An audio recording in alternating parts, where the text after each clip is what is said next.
Assalamualaikum warahmatullahi wabarakatuh. Perkenalkan, nama saya Yulia Rahayu dan ada dua rekan kami, yaitu Saufana Tawarniate dan Syahira Nahtasya. Nah, di sini kami pemakalah kelompok 13 yang berjudul Hubungan Hukum Islam dengan Negara.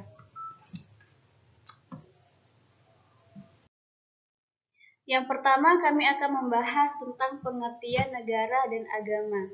Nah, bahwasanya negara adalah suatu masyarakat yang memiliki wewenang yang memaksa secara sah lebih unggul daripada kelompok atau individu yang merupakan bagian dari masyarakat tersebut.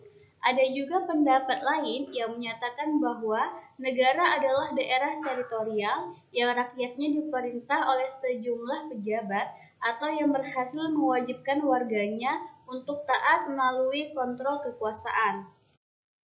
Sedangkan agama yaitu yang mengajarkan kepasrahan kepada Allah, ketauhidan, dan tunduk kepadanya, dan kedamaian. Sehingga kata ad-din menurut Ibnu Abbas mencakup akidah, hukum, etika, dan ibadah yang dijelaskan secara rinci. Nah, sedangkan masalah interaksi sosial atau muamalah hanya dijelaskan secara global. Adapun Islam yang dimaksud di sini adalah norma agama Islam yang mengajarkan kedamaian atau kemashalatan sosial masalim al-am yang berada dalam lingkup muamalat walaupun aspek lainnya masih terkait. Nah, yang kedua, kami akan membahas tentang hubungan antara agama dengan negara. Dalam sejarah Islam, ada 3 tipologi hubungan antara agama dan negara. Din Syamsuddin membaginya sebagai berikut. Yang pertama, golongan yang berpendapat bahwa hubungan antara agama dan negara berjalan secara integral. Dominan agama juga menjadi domain negara. Sedemikian sebaliknya, sehingga hubungan antara agama dan negara tidak ada jarak dan berjalan menjadi satu kesatuan. Yang kedua ada golongan yang berpendapat bahwa hubungan antara agama dan negara berjalan secara simbiotik dan dinamis dialektis. Nah, bukan berhubungan langsung sehingga kedua wilayah masih ada jarak kontrol masing-masing, sehingga agama dan negara berjalan berdampingan. Kemudian keduanya itu bertemu untuk kepentingan pemenuhan masing-masing. Agama memerlukan lembaga negara untuk melakukan pengembangannya. Demikian juga negara memerlukan agama yang membangun negara yang adil sesuai dengan spirit ketuhanan. Kemudian yang ketiga itu ada golongan yang berpendapat bahwa agama dan negara merupakan dua domain yang berbeda dan tidak ada hubungan sama sekali. Selanjutnya akan disampaikan oleh rekan saya yang bernama Saufana Tawarniate.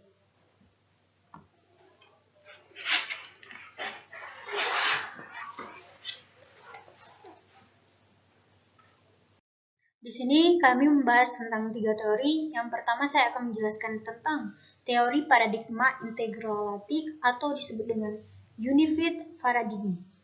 Dalam paradigma integralistik, agama dan negara menyatu atau integrate. Wilayah agama meliputi politik atau negara. Negara merupakan lembaga politik dan keagamaan sekaligus. Karenanya, menurut paradigma ini, kepala negara adalah pemegang kekuasaan agama dan kekuatan politik. Pemerintahnya diselenggarakan atas dasar kedaulatan ilahi atau divine sovereignty. Karena pendukung paradigma ini meyakini bahwa kedaulatan berasal dan berada di tangan Tuhan. Paradigma ini dianut oleh kelompok Syiah. Hanya saja dalam politik Syiah, untuk menyebut negara atau ad-daulah diganti dengan imamah atau disebut dengan kepemimpinan. Paradigma integralistik ini yang kemudian melahirkan paham negara agama, di mana kehidupan kenegaraan diatur dengan menggunakan prinsip-prinsip keagamaan, sehingga melahirkan konsep Islam, din wa daulah atau Islam, agama dan sekaligus negara. Nah, yang kedua di sini ada paradigma simbiotik atau simbiotik paradigma. Agama dan negara menurut paradigma ini yaitu berhubungan secara simbiotik, yakni suatu hubungan yang bersifat timbal balik dan saling memerlukan. Dalam hal ini, agama memerlukan negara karena dengan negara agama dapat berkembang. Sebaiknya, negara juga memerlukan agama karena dengan agama negara dapat berkembang dalam bimbingan etika atau moral spiritual. Tampaknya Al-Mawardi 1058 Masehi, seorang teoretikus politik Islam terkemuka, bisa disebut sebagai salah satu tokoh pendukung paradigma ini, sebab dalam karyanya yang masyhur, yaitu Al-Hakam Al-Sudhaniyah, ia mengatakan kepemimpinan negara merupakan instrumen untuk meneruskan misi kenabian dalam memelihara agama dan mengatur dunia. Nah, yang ketiga di sini ada paradigma sekularistik. Paradigma ini menolak kedua paradigma di atas. Sebagai gantinya, paradigma sekularistik mengajukan yaitu pemisahan atau disebut dengan disparitas agama atas negara dan pemisahan negara atas agama. Konsep ad-dunya al-akhirat, ad-din ad-daulah, dan umur ad-dunya, umur ad-din didikotomikan secara diametral.